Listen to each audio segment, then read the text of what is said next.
자, 오늘 설교의 제목은 성령을 따라 행하십시오 라는 것이고요. 본문 말씀은 갈라디아서 5장 16절로부터 26절입니다. 북아일란드에 가면 봄에 새들이 날아와 둥지를 틀고 그리고 새끼를 키우며 살아갑니다. 그러다가 늦가을이 되면 세찬 바람이 불어닥치기 시작을 하는데 어미들은 새끼들이 다칠세라 안간힘을 다합니다. 이때 고집탱이같이 끝까지 그 자리를 지키고 버티는 새가 있는가 하면 새끼를 품에 안듯 양 날개를 크게 벌리며 바람에 몸을 맡기는 새들도 있답니다. 자, 그런데 바람이 부는 대로 날아가다 보면 따뜻한 지옥으로 이동합니다만 산 등성이에서 바람을 거스르며 버티던 새들은 혹독한 추위 속에 결국은 그만 얼어 죽고 만다는 것입니다. 사랑하는 성도 여러분, 성령의 바람이 불고 있는데 그냥 뻗뛰고 그리고 고집 피우고 그렇게 세상만 의지하며 살 것입니까? 내 힘으로 남은 생애를 버틸 수 있다고 생각하십니까? 우리는 연약한 존재입니다. 성령의 바람이 불어올 때 모든 것을 제쳐놓고 양 날개를 펴던 새처럼 우리는 성령님을 받아들여야 합니다. 모든 문제덩어리 주님 앞에 내려놓으시고 성령이여 나에게 임하소서, 성령님 나를 인도하소서, 이렇게 기도하며 나가시기를 바랍니다. 그리고 성령님이 역사하는 대로 쫓아 순종하며 행하는 자가 되기를 진정으로 바랍니다. 그렇다면 탄탄대로가 활짝 열리게 될 겁니다. 그리스도인, 이 그리스도인의 특징이 무엇이라고 보십니까? 그거는 그리스도의 영을 지닌 사람입니다. 그래서 우리가 로마서 8장에 보면 누구든지 그리스도의 영이 없으면 그리스도의 사람이 아니라고 말씀하고 있습니다. 자, 고린도전서 12장에 보면 성령이 아니고는 누구든지 예수를 주시라고 할 수 없다, 이렇게 말씀하고 있습니다.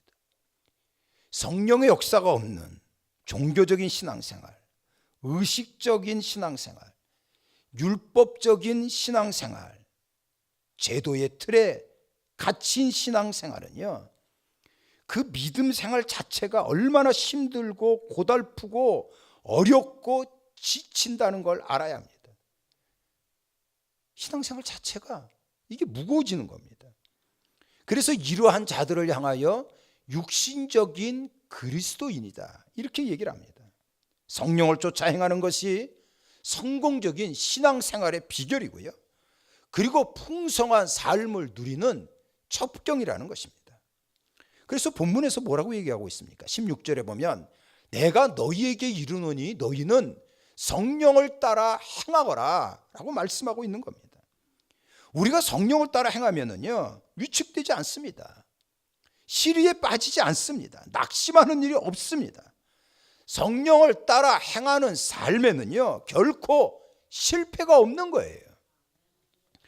성령과 함께 동행하면 성령님은 우리에게 새 힘을 얻고 새 힘을 주시고요, 또한 우리가 새 용기를 얻습니다. 새 능력 얻고 사명을 깨달아서 하나님이 기뻐하시는 그러한 뜻을 따라 살 수 있는 겁니다. 그래서 성령을 쫓아 행하며 살아가야 한다는 겁니다. 여러분들 믿음으로 선포하며 나가세요. 성령님 사랑합니다. 성령님 찬양합니다. 성령님 당신의 능력으로 나를 채워주십시오, 이렇게 외치며 나가세요. 그러면 하나님께서 우리와 함께 하셔서 우리의 삶에 큰 승리가 있을 것입니다. 하나님이 사람을 창조하실 때 당신의 형상을 따라 창조하셨어요. 흙으로 빚으시고 그 코에 생기 하나님의 생명을 불어넣었습니다. 그렇기 때문에 사람들은 그 마음의 생각과 성품, 가치관이 하나님을 닮았어요. 그런데 어떻게 됐습니까? 아담과 하와가 마귀의 유혹을 받아가지고 선악과를 따먹고 범죄한 이후에 사람들은 그 귀중한 하나님의 형상을 잃어버리고 말았습니다. 사람의 겉모양은 바뀌지 않았어요. 그러나 생각하고 말하는 것이 이게 하나님을 닮지 못하고 도리어 악한 마귀의 닮은 꼴이 돼버린 거예요. 서로 미워하고 서로 속이고 해치고 심지어는 빼앗고 죽이기까지 했습니다. 이때부터 사람들은요, 육체를 따르는 존재가 된 거예요. 그래서 창세기 6장 3절에 보면 그들이 육신이 되었다라고 설명하고 있는 겁니다. 사람이 육신이 되었다고 하는 이 말은요, 하나님의 형상을 잃어버린 채 육체의 욕망을 따라가는, 살아가는 이러한 존재가 되었다는 말입니다. 그래서 성경은 뭐라고 말하고 있어요? 여러분들 로마서 3장 23절에 보면 모든 사람이 죄를 범하였음에 하나님의 영광에 이르지 못했다 그랬어요. 근데 여러분, 너무나 감사하게도 예수 그리스도의 십자가의 은혜로 우리는 하나님의 자녀가 되었어요. 육체에 따라 살던 우리 안에 하나님의 영, 성령이 들어오셔서 죽어버린 우리의 영을 살렸습니다. 그리고 하나님의 형상을 회복하게 만들었어요. 이것을 성경에서는 거듭났다 이렇게 말합니다. 갈라디아서 2장 20절에 보면 나는 죽고 내 안에 예수님이 살았다 이렇게 표현했고요. 고린도후서 5장에 보면 새로운 피조물이 되었도다. 이전 것은 지나갔으니 보라 새 것이 되었도다 이렇게 말한 겁니다. 이 모든 것이요, 바로 하나님의 영, 성령의 영이 우리 안에 들어오심으로 가능하게 됐던 겁니다. 우리 예수님께서 부활하시고 승천하시기 전에 제자들에게 내가 너희에게 보혜사의 성령을 보낼 것이다. 그 성령은 너희 안에 그리고 너희 속에 영원히 거하게 될 것이다 라고 약속을 해주셨어요. 이러면서요, 그 성령을 기다려라 라는 명령을 했습니다. 예수님의 제자들은 이 약속을 믿고 성령을 받기 위해서 모여 기도했습니다. 자, 그러다가 오순절 드디어 우리 예수님이 약속하신 성령이 강림하지 않았습니까? 성령이 임하자 제자들은 진짜 거듭난 사람으로 다시 태어났어요. 육체가 바뀌어진 것이 아니라 내면이, 속 모양이 송두리째 바뀌어졌던 겁니다. 하나님의 영, 성령이 그들에게 임하자 이 제자들의 생각과 가치관, 인생관이 바뀌어졌어요. 성령님께서 이들과 함께 하시고 이들의 삶을 이끌기 시작을 했어요. 제자들은 더 이상 세상을 두려워하지 않았습니다. 오히려 세상을 바꾸는 이러한 능력자가 됐던 거예요. 할렐루야. 우리가 사도행전을 읽어보면요, 여러 번 반복하여 나오는 표현이 있어요. 성령 충만하여, 성령의 지시에 따라, 성령께서 말씀하심에 따라, 이런 내용인데 이 말이 무엇을 가르치는 거예요? 예수 믿는 사람은 하나님의 영, 성령을 받은 사람들이고 성령을 따라 순종하며 사는 사람이라고 말하는 거예요. 그렇습니다. 성령의 사람이 돼야 돼요. 그러면 하늘의 큰 능력으로 만복을 누립니다. 인생의 승리의 깃발을 날리게 될 거예요. 믿음 생활에서 성령 충만은 절대적이고요, 그리고 꼭 필요한 것입니다. 제가 여러분들에게 물어보겠어요. 여러분들은 거듭나셨습니까? 여러분들 안에 하나님의 영이 임재하셨습니까? 다시 한번 묻겠어요. 여러분 안에 성령님이 계십니까? 아멘이죠. 자, 그런데 우리가 늘 성령 충만하고 날마다 성령님 따라가면 얼마나 좋겠어요. 근데 이 신앙생활이라고 하는 것이 올라갔다 내려갔다 합니다. 내리막 칠 때 옛날의 자아, 옛날의 못된 그 습관, 곤조들이 나타나는 거예요. 생각해 보십시오. 우리 안에 성령님이 계시고 그리고 그 옛날 우리 마음대로 살던 그러한 옛 습관들이 있다고요. 이 두 가지가 종종 충돌을 하는 거예요. 이것을 내적 갈등이라고 말합니다.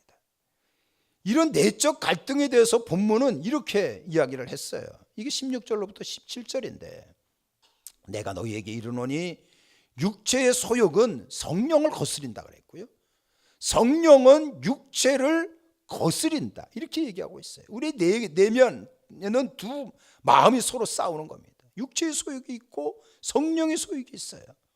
이 육체의 소욕이라고 하는 것은 육체가 원하는 것을 말하는 거예요. 세상의 쾌락에 좀 더 빠지고 싶고, 뭐 클럽에도 가고 싶고, 더 자고 싶고, 더 놀고 싶고, 편하고 화려하고 더 짜릿한 것을 원하는 것이 이게 육체의 소욕이란 말이에요. 그런데 육체의 소욕을 따르는 거는요, 죄를 잉태하는 거예요. 로마서에서 뭐라고 말하고 있습니까? 육신의 생각은 사망이라고 그랬어요. 육신의 생각은 하나님과 원수가 되고 마는 겁니다. 또한 우리가 원하지 아니하는 삶의 열매를 맺게 됩니다. 그래서 본문 중에 19절로부터 21절에 보면 육체의 일이 무엇이냐, 그것은 분명하다. 음행, 더러운 것, 우상숭배, 원수 맺는 것, 분쟁하고 시기하고 분내고 분열하고 투기하고 방탕한 이런 것들이라고 말하고 있잖아요. 더욱 심각한 것은 뭡니까? 하나님의 나라를 유업으로 받지 못한다는 거예요. 지옥 간다는 거 아니에요?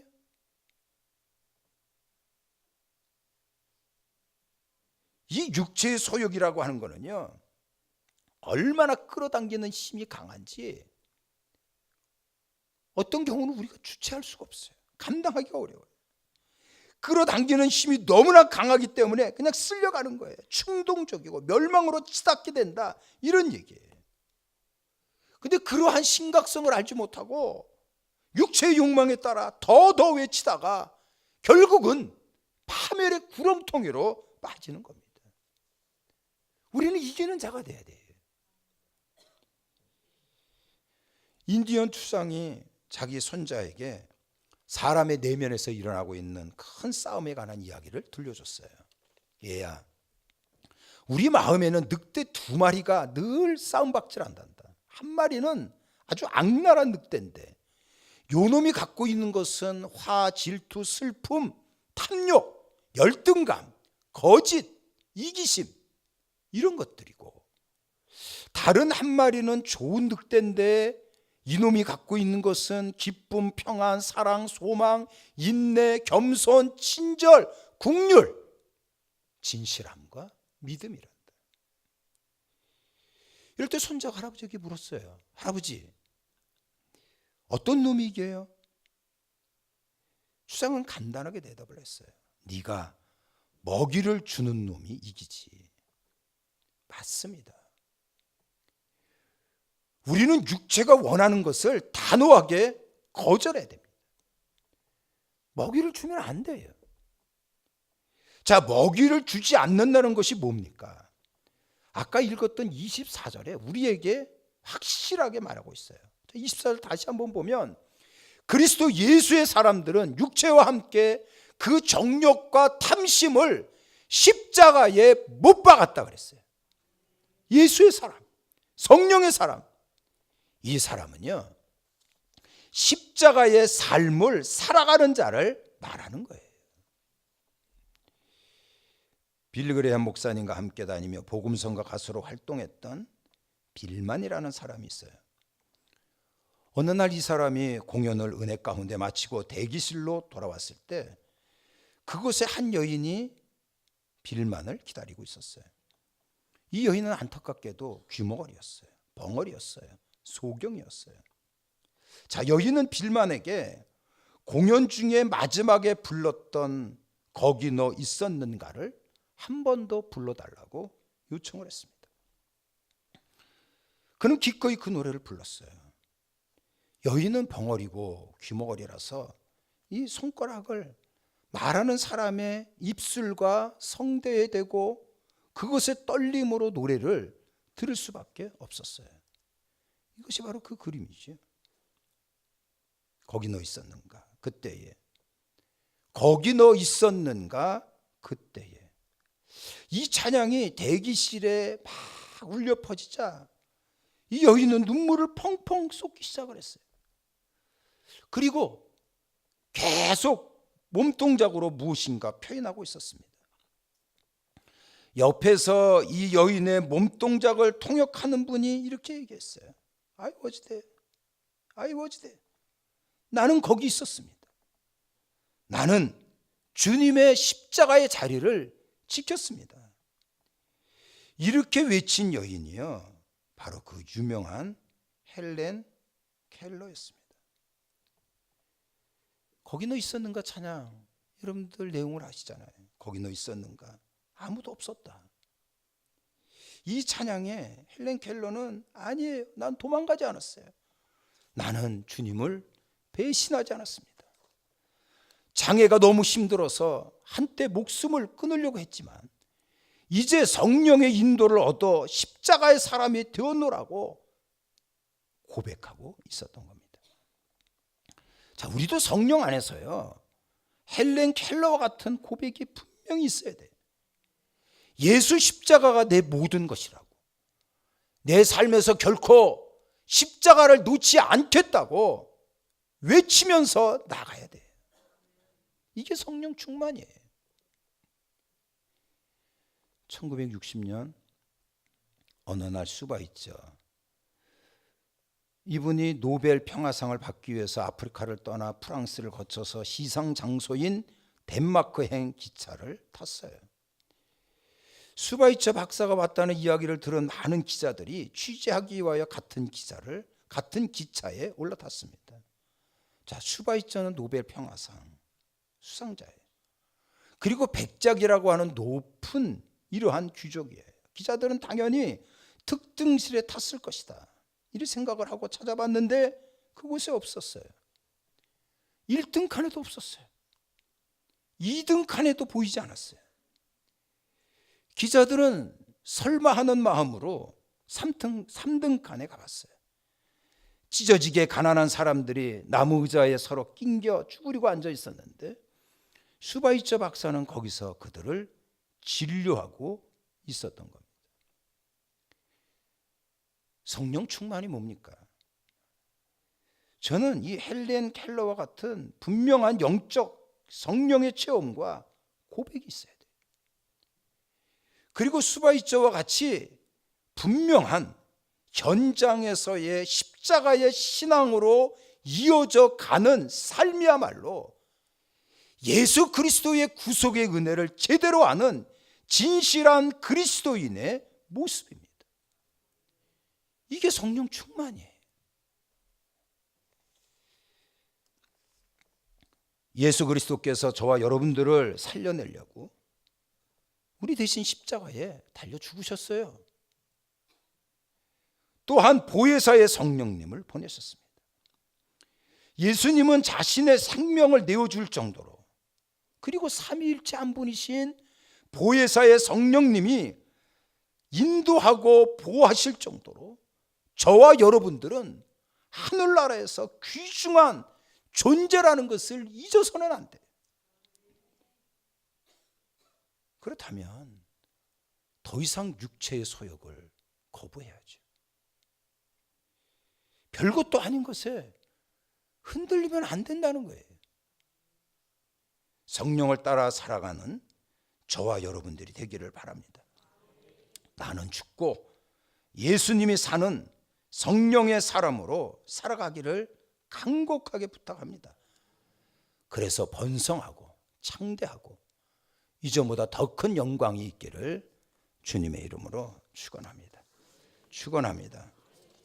이제는 우리 구주 예수 그리스도의 은혜와 하나님 아버지 극진하신 사랑하심과 성령님의 위로와 교통하심이 예배드린 우리 모두에게 영원히 함께하옵기를 간절히 축원하옵나이다.